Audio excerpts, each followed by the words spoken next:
Un face-à-face particulier entre les représentants de l'État congolais, notamment les responsables des services de sécurité de la République démocratique du Congo et les invités, personnes anonymes et autres acteurs engagés dans la lutte pour le respect des droits de l'homme, a été le moment fort de cette journée consacrée à la commémoration de la Déclaration universelle des droits de l'homme.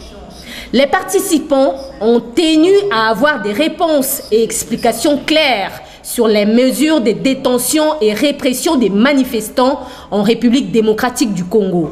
Un peu comme devant un tribunal populaire, le commissaire général adjoint de la police nationale congolaise devait s'expliquer sans tabou devant l'assistance. Des questions adressées particulièrement à la police judiciaire sur la controverse au sujet des droits civiques et politiques en République démocratique du Congo pendant la période préélectorale, électorale et post-électorale. Toute manifestation, nous dépendons de l'autorité politique administrative.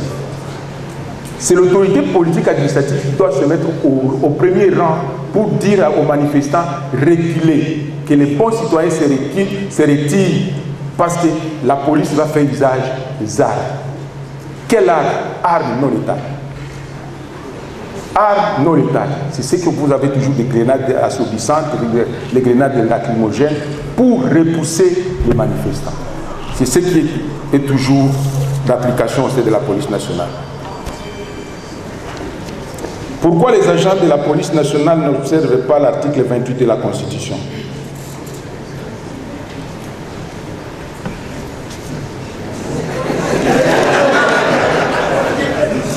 Le professionnalisme évoqué par le commissaire de la police nationale est-il celui qui consiste à violenter sa propre population qu'elle est censée protéger? Exemple, l'arrestation arbitraire des syndicalistes, les violences dans les milieux étudiantins. Y a-t-il des étudiants parmi nous ici? Aujourd'hui, dans plusieurs entreprises, on ne sait plus recruter les jeunes gens qui terminent en dolo. Pourquoi? Ils deviennent seulement des changeurs de monnaie, des tenanciers de call box, tout ça. Alors que ce sont des ingénieurs qui sont un peu formés. Pour la plupart, si vous faites la statistique dans la ville de Kinshasa, c'est l'école, l'université qui pose beaucoup de problèmes aux opérateurs économiques. Les véhicules qui sont caillassés, qui sont détruits, les saisies, tout ça. Vous croyez que lorsque vous cassez les véhicules de la Bras Congo, des Bras Congo bien des brasseries, tout ça, vous terminez vos études, le Bras Congo va vous engager? Les tracasseries, les vols de véhicules.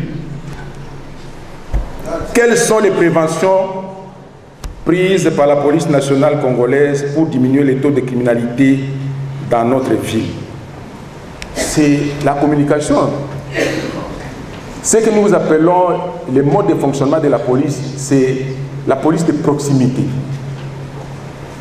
Lorsqu'il y a un criminel, vous connaissez que dans votre quartier, il y a un criminel, il y a un Koulouna. Il faut le dénoncer au commissariat le plus proche.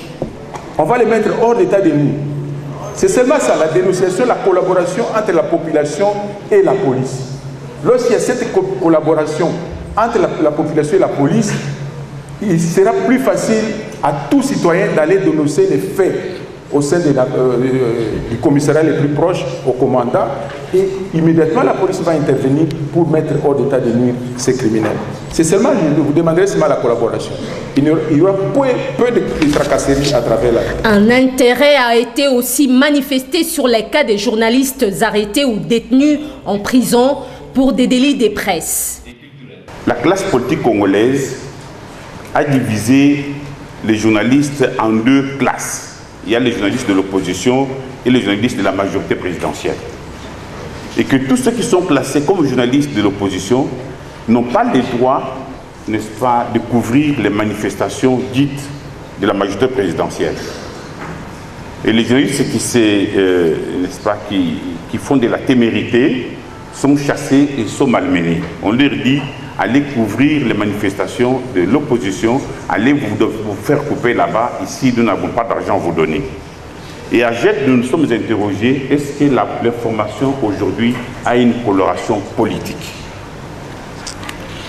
La deuxième situation, c'est celle qui consiste à vous dire quelques mots sur les rapports des JED qui a été publié dernièrement, les rapports sur l'état des lieux de la liberté de presse et d'expression en République démocratique du Congo. Ces rapports ont été publiés il n'y a pas longtemps dans notre centre de ressources de médias. Dans ces rapports, JED relève le fait que depuis 2015, 2016 et 2017, il n'y a pas de journalistes assassinés dans notre pays. Il n'y a pas de journalistes emprisonnés dans notre pays. Et il n'y a pas de journalistes portés disparus. Mais JED relève aussi le fait que maintenant, les lieux de journalistes, ce sont des incarcérations, c'est-à-dire une détention de 48 heures, de plus de 48 heures. Ce sont des interpellations, c'est-à-dire des détentions de moins de 48 heures. Ce sont des agressions, ce sont de maltraitances, ce sont des tortures. C'est pour vous dire qu'au jour d'aujourd'hui, les journalistes travaillent dans des conditions extrêmement difficiles. Chez JED, nous avons fini par comprendre que le pouvoir en place n'a pas besoin de témoins, n'a pas besoin de témoins de manifestations, et que le Congo serait aujourd'hui devenu une prison à ciel ouvert, où il n'y a pas de gens qui rendent compte, où il n'y a pas de gens qui demandent compte. Le bilan du respect des droits de l'homme en RDC, c'est difficile de dire d'emblée comme ça, mais au moins il faut reconnaître qu'il y a beaucoup de situations, beaucoup de cas, beaucoup de violations des droits de l'homme, même des violations massives. Et c'est vrai que cette année 2017, ça n'a pas été une année facile.